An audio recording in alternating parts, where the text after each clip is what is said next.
Hello guys. So welcome to the new video. So இந்த வீடியோவில் என்ன பார்க்க போகிறோம் அப்படின்னா, நான் லாஸ்ட் வீக் வந்து பார்த்தீங்கன்னா ட்ரேட் எடுத்திருந்தேன் ஃபண்டமெண்டல் பேஸ் பண்ணி. அந்த ட்ரேட் எதுக்காக எடுத்தேன், ஸோ அதுக்காண்டி இருக்க ஃபண்டமெண்டல் ரீசன், ஸோ டெக்னிக்கலில் வச்சு எப்படி பார்த்து எடுத்தேன்னு இருக்கும். ஸோ இந்த நான் எடுத்த டேட் பார்த்தீங்கன்னா ஆகஸ்ட் 18 டு ஆகஸ்ட் 22 எடுத்த ட்ரேட்ஸ் இதெல்லாம் ஓகேவா.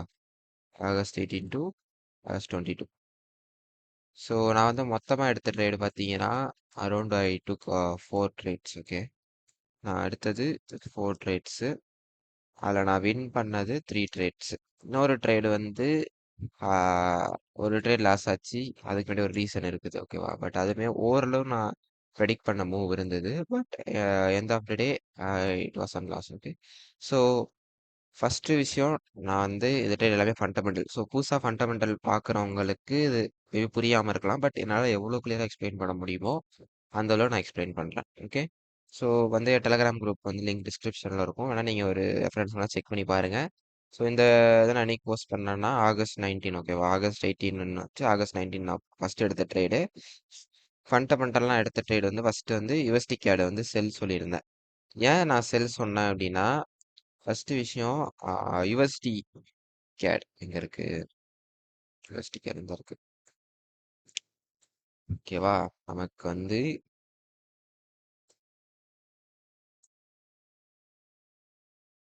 இங்க இருந்து எடுத்துறேன், எங்க இருந்து எடுத்தேன், டேட் டைமிங் மட்டும் பாத்துக்கிறேன். ஆகஸ்ட் 19 வந்து 6/1க்கு எடுத்திருக்கோம் ஓகேவா. ஆகஸ்ட் 19 இந்த இருக்கு ஓகேவா. நான் வந்து ஃபர்ஸ்ட் நான் செல் சொல்லியிருந்தேன் ஓகேவா. இந்த இடத்துல நான் செல் சொல்லியிருந்தேன். அது கீழே வந்து நான் ரீசன் போட்டிருந்தேன். ஸோ நான் ஆக்சுவலி நான் வந்து பைக்கு தான் செல்னு போட்டிருந்தேன். பட் அது கீழே ரீசன் வந்து கொடுத்துருந்தேன். ஆயில் ரேட்ஸ் கம்மி, வார் டென்ஷன்ஸ் அதிகம், சிபிஐ வந்து டீஃப்ளேஷன் இருக்குன்னு சொல்லியிருந்தேன். அண்ட் அது வந்து எனக்கு ஸ்னைப்பர் தான். எப்படி நான் ஸ்னைப்பர்னா, ஆக்சுவலாக நான் அது பையை தான் செல்லு கொடுத்துருந்தேன். இதுக்கு முன்னாடி நாள் வந்து நான் ஒரு போஸ்ட் போட்டிருந்தேன் ஓகேவா. நெகட்டிவாக வந்ததுன்னா நம்ம வந்து பை எடுக்கலாம், பாசிட்டிவ் வந்தால் நம்ம செல் எடுக்கணும்னு சொல்லி போட்டிருந்தேன் ஓகேவா. அதை நான் பார்த்து அப்டேட் பண்ணது. பட் கீழே ரீசனுமே நான் கீழே கொடுத்துட்டேன். ஆஃப்டர் ஒரு 2 hours தான் கொடுத்தேன். அதுக்கடுத்துமே மார்க்கெட் தொடர்ந்து பை ஆச்சு ஓகேவா. ஸோ ஃபர்ஸ்ட் விஷயம், நம்ம யூஎஸ்டி கேட் எடுக்கும்போது நம்ம இதில் வந்து 2 ஃபண்டமெண்டல்ஸே பார்க்கணும் ஓகேவா. யூஎஸ்டியோடைய ஃபண்டமெண்டல்ஸு அண்ட் நம்மளுடைய கேடோடைய ஃபண்டமெண்டல்ஸ், ரெண்டோடைய ஃபண்டமெண்டல்ஸ் எது ஸ்ட்ராங்காக இருக்குது, எந்த கரன்சி வீக்காக இருக்குன்னு பார்க்கணும். ஸோ ஃபஸ்ட்டு யூஎஸ்டியோடது பார்த்தோம் அப்படின்னா, நமக்கு வந்து ரீசெண்டாக ரேட் கட்ஸ் இல்லை, எல்லாமே நோ சேஞ்சாக தான் இருந்தது. ஸோ யூஎஸ்டி ஓரளவு ஸ்ட்ராங்காக இருந்தது. ஆனால் இந்த மந்த் ஆகஸ்ட் வந்து ஃபஸ்ட்டு என்எஃப்பி நியூஸ் பார்த்தீங்கன்னா யூஎஸ்டிக்கு ஒரு நெகட்டிவ் டேட்டா ஓகேவா. ஸோ ஃபால் ஆச்சு. தென் அதை ஃபாலோ பண்ணி சிபிஐயுமே ஃபால் ஆச்சு ஓகேவா. ரெண்டுமே நமக்கு வந்து இந்த மந்த் அந்த சிபிஐ அண்ட் ரெண்டுமே நெகட்டிவாக இருந்தது. நமக்கு ஒரு பாசிட்டிவான டேட்டா வரணும் அப்படின்ட்டு இருந்தேன். அப்போ வந்து நமக்கு யூஎஸ் சாரி ரஷ்யா உக்ரைன் வார் வந்து நடந்துட்டு இருந்தது. அது வந்து பீஸ் நடக்கிற மாதிரி இருந்தது. பட் எண்ட் ஆஃப் த டே அது வந்து ஜெலன்ஸ்கி வந்து என்ன சொல்லியிருந்தாரு, நாங்கள் வந்து எங்களுடைய டெரிட்டரிஸை கொடுக்க மாட்டோம், எங்களோட இடத்த வந்து நாங்கள் கொடுக்க மாட்டோம் ரஷ்யாவுக்குன்னு சொல்லியிருந்தாரு. ஸோ வார் டென்ஷன்ஸ் அதிகமாக இன்க்ரீஸ் ஆச்சு ஓகேவா. ஸோ அப்போ வந்து டாலருக்கு வந்து அது ஃபேவர். ஸோ டாலர் வந்து பை ஆகும். வார் டென்ஷன்ஸ், வார் நடக்குது அப்படின்னா அது because of safe haven asset. So அப்போ டாலருக்கு வந்து ஸ்ட்ரென்த்தனான ஒரு டேட்டா கிடச்சிருச்சு. செகண்ட் விஷயம், நம்ம கனடாவை பொறுத்த வரைக்கும் நம்ம அவங்க எதை இம்போர்ட் பண்ணுவாங்கன்னு பார்த்தோம்னா ஆயில் தான், யூஎஸ் ஆயில் தான். ஸோ யூஎஸ் ஆயில் தான் அவங்க மோஸ்ட்டாக இம்போர்ட் பண்ணுவாங்க. ஸோ யூஎஸ் ஆயில் எடுத்துக்கிட்டோம் அப்படின்னா அந்த டைமிங்கில் வந்து ஒரு நல்ல ஃபால் இருந்தது ஓகேவா. அந்த கியூஸ்டே அன்னைக்கு ஆல்ரெடி மார்க்கெட் இந்த ஸ்டார்டிங்கில் டவுன் ட்ரெண்டில் போயிட்டு இருந்தது. ஸோ ஓகே, யூஎஸ் ஆயில் செல் சைடு தானே இருக்குது. ஸோ அப்போ வந்து என்ன ஒரு விஷயம் தெரிஞ்சது அப்படின்னா, இப்போ வந்து யுஎஸ்டிக்கு ஒரு பாசிட்டிவான ஸ்டேட்மெண்ட் கிடைச்சிச்சு. அதாவது ஸ்டேட்மெண்ட் அப்படின்ற போது வார் டென்ஷன்ஸ் இருக்குது. அடுத்த விஷயம், கனடாக்கு பார்த்தீங்கன்னா ஆயில் ரேட்ஸ் கம்மி ஓகேவா. ஸோ இது வந்து லைக் ஒரு கைண்ட் ஆஃப் நெகட்டிவ் டேட்டா தான் ஓகேவா. ஸோ அதனால் வந்து ஃபர்ஸ்ட் விஷயம், இங்கே கனடா வந்து வீக் ஆச்சு நான் பார்க்கும்போது. அப்போ யூஎஸ்டி ஸ்ட்ரென்த்தன் ஆகுது கரெக்டாக, ஏன்னா இந்த வார் டென்ஷன்ஸ் இருக்கனால. தென் கனடா வந்து இந்த இடத்துல வீக் ஆகுது ஆயில் ரேட்ஸ் கம்மியானனால. அடுத்த விஷயம், நெக்ஸ்ட் ஸ்டேட்மெண்ட் நம்ம வந்து பார்க்க வேண்டியது டீஃப்ளேஷன். அதாவது அன்னைக்கு வந்து கரெக்டாக இது வந்து ஒரு சிபிஐ நியூஸ் பொறுத்து வந்த டேட்டா ஓகேவா. இது வந்து சிபிஐ நியூஸ் பொறுத்து வந்திருந்தது அன்னைக்கு. ஸோ கனடாவுடைய சிபிஐ வந்து நான் ரைஸ் ஆகும்னு எதிர்பார்த்துட்டு இருந்தேன். ஆனா ஃபால் ஆச்சு. அப்ப என்னாச்சு? கனடாக்கு ஆல்ரெடி ஒரு நெகட்டிவ் டேட்டா இருந்தது. கரெக்ட்டா? ஸோ இன்னும் ஒரு நெகட்டிவ் டேட்டா வந்துச்சு. ஓகேவா? ஸோ அப்ப கனடா வந்து வீக்கா இருந்தது. டாலர் வந்து நல்லா ஸ்ட்ராங்கா இருந்தது. இதோட ஒரு படி ஸ்ட்ராங்கா இருந்தது.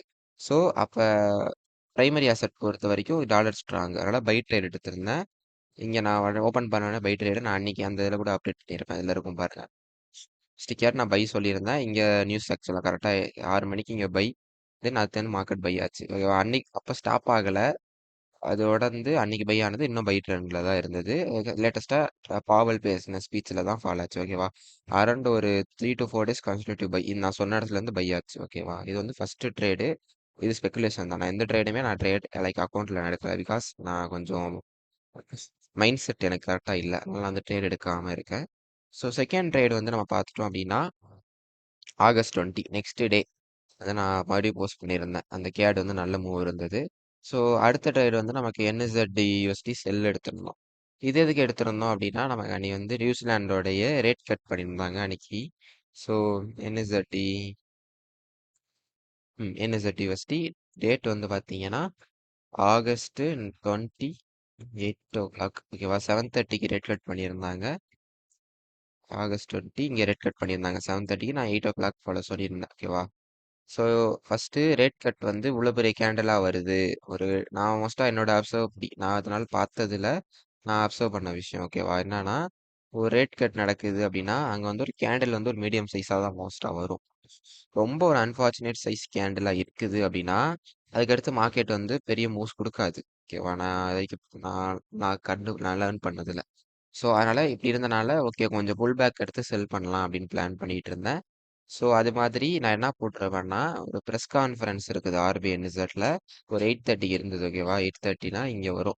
இதுக்கு அடுத்து செல் பண்ணுங்க ப்ரெஸ் கான்ஃபரன்ஸ் முடிவிட்டு. பிகாஸ் ப்ரெஸ் கான்ஃபரன்ஸ் பார்த்த வரைக்கும் மோஸ்ட்டாக ஒரு ரேட் கட் ஸ்டேட்மெண்ட்டுக்கு அடுத்து ப்ரெஸ் கான்ஃபரன்ஸ் வருதுன்னா மார்க்கெட் வந்து பை தான் ஆச்சு. நான் நிறையா அப்சர்வ் பண்ணதில்ல. ஓகேவா? அதனால வந்து நான் கொஞ்சம் ஆஃப்டர் தட் எடுக்க சொல்லியிருந்தேன். அதுக்கடுத்து நம்ம சார்ட் எடுத்திருந்தா தெரிஞ்சிருக்கும் உங்களுக்கு. இங்கே ரேட் கட் நடந்தது. ஆஃப்டர் 8:30 எடுக்க சொல்லியிருந்தேன்.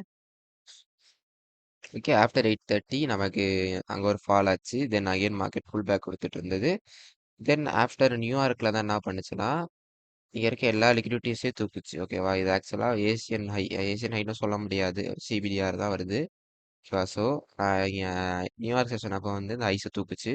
தூக்குன பிறகு தென் ஐ வாஸ் திங்க் SMT இருந்தது. ஓகேவா? இதுவும் ஏயுடைய USD SMT கொடுத்துருந்தது. இந்த ஐஸை தூக்கியிருந்தா அதில் தூக்கல. தென் ஆஃப்டர் தட் ஒரு ஸ்ட்ராங் ஷிஃப்ட்டுக்காக வெயிட் பண்ணிட்டு இருந்தேன். தென் ஒரு IFEJ வந்து டாமினேட் பண்ணாங்க இந்த இடத்துல. டாமினேட் பண்ண பிறகு இங்கே இருக்க ஈக்லிபிரியம் 50% ஜோனில் வந்து நான் என்ட்ரி எடுக்கணும்னு பார்த்தேன். ஸோ அதை நான் இங்கே ஷேர் பண்ணியிருப்பேன். இந்த இருக்க அந்த 50% ஜோன் தான் அந்த IFEஜோடைய 50% ஜோனு செல் எடுக்க சொல்லி போட்டிருந்தேன். தென் இப்போ இங்கே என்ட்ரி எடுத்திருந்தீங்கன்னு வச்சுக்கோங்களேன் 50%ல ஸ்னைப்பர் ஆக்சுவலாக அது இந்த ஐஸுக்கு மேலே SL வச்சிருப்பீங்க 1:3 RRன்னு வச்சுக்கோமே. ஆஃப்டர் டச் ஆன ஹிட்டு நான் ஆக்சுவலா இந்த லிக்விடிட்டிஸ் டார்கெட் பண்ணிட்டு இருந்தேன். ஓகேவா? இது ஒன்று. தென் ஆஃப்டர் ஒரு ரீட்ரேஸ்மெண்ட் கொடுத்துச்சு. ரொம்ப கன்சால்டேட் ஆச்சு. பட் நெக்ஸ்ட் டே தான் TP ஹிட் ஆச்சு. நீங்கள் அப்படி எடுத்திருந்தீங்கன்னா உங்களுக்கு வந்து 4.3 RR வருது. நான் 3 RR தான் மோஸ்ட்டாக டார்கெட் பண்ணுவேன். தென் அப்பயே ஒரு வித்தின் ஒரு 1 ஹவர்க்குள்ளே ஹிட் ஆயிடுச்சு. ஓகேவா? தென் அடுத்து நல்ல செல் ட்ரெண்ட் போச்சு. ப்ளஸ் ரேட் கட் ஸ்டேட்மெண்ட்றதுனால அடுத்து நமக்கு பாவல் கொடுத்த ஸ்டேட்மெண்ட்னால நமக்கு டாலர் வந்து பை ஆச்சு. ஓகேவா? அடுத்த ட்ரேடு வந்து நான் எடுத்தது ஓகேவா? இங்க இருக்கு USD JPY பை. இது வந்து என்னைக்கு கொடுத்துருக்கேன் அப்படின்னா ஆகஸ்ட் 21 ஈவினிங் போல கொடுத்துருந்தேன். இது எதுக்கு கொடுத்துருந்தேன் அப்படின்றத நியூஸை வந்து பார்ப்போம். ஸோ USD JPY எங்க இருக்குது? சாரி டேட் மட்டும் பார்த்துக்கிறேன்.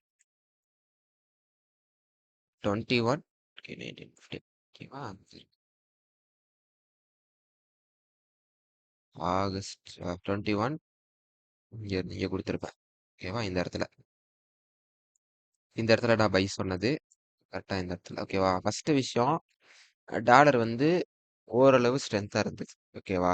ஏன்னா நம்ம வார் டென்ஷன்ஸ் இருந்தது. செகண்ட் விஷயம் நமக்கு வந்து ISM PMI நியூஸ் வந்து அன்னைக்கு நெகட்டிவ் வந்து நான் ஃபாரெக்ஸ் ஃபேக்டரி ஓப்பன் பண்ணல. இப்போ ஓப்பன் பண்ண கரெக்டாக இருக்காது. ஓகேவா? நீங்கள் செக் பண்ணி பாருங்க. JPYல பார்த்தீங்கன்னா அன்னைக்கு வந்து ISM PMI நியூஸ் இருந்தது. ஸோ அது வந்து நான் பாசிட்டிவாக வரும் அப்படின்னு எக்ஸ்பெக்ட் பண்ணிட்டு இருந்தேன். சப்போஸ் நெகட்டிவா வந்தா செல் பண்ணலாம் அப்படின்னு தான் இருந்தேன். அண்ட் அது பாசிட்டிவா வந்திருந்தது. ஓகேவா? அது வந்து கரெக்ட்டா 19 தானே? சரி 21 இதா இருக்கா? அன்னைக்கு வந்தது ஃபர்ஸ்ட் நியூஸ் வந்து அன்எம்ப்ளாய்மெண்ட் கிளைம்ஸ். ஓகேவா? அன்எம்ப்ளாய்மெண்ட் கிளைம்ஸ் வந்து நம்ம பார்க்கக்கூடாது மெயினா. அன்எம்ப்ளாய்மெண்ட் கிளைம்ஸை விட நமக்கு வந்து அந்த ஐஎஸ்எம் பிஎம்ஐ நியூஸ் தான் ஒரு இம்பார்ட்டன்ட் நியூஸ். ஓகேவா?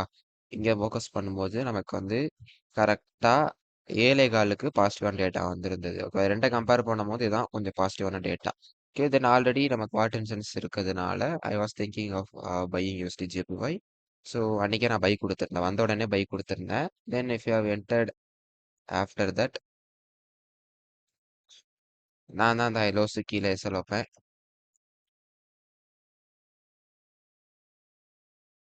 அதுக்கடுத்து நமக்கு நல்லாவே பை இருந்தது. இது வந்து if you minimise the SL நல்ல ஒரு ரிஸ்க் ரிவார்டு இருக்கும். ஓகேவா? இங்கே வந்தாலே 3 RR வருது. நான் மோஸ்ட்டாக அந்த நியூஸ் கேண்டில் கீழே தான் எஸ்எல் வைப்பேன். மோஸ்ட்டாக மார்க்கெட் இவ்வளோ தூரம் ரீட்ரேஸ் பண்ணாது. ஓகேவா? அதனால இது வந்து கரெக்டான ட்ரேடு.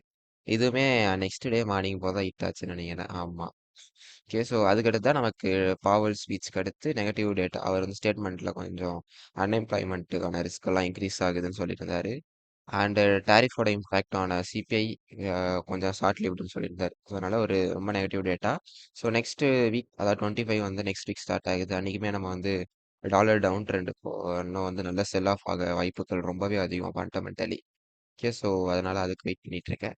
ஸோ இந்த வீடியோ உங்களுக்கு யூஸ்ஃபுல்லாக இருந்திருக்கும்னு நினைக்கிறேன். So thank you.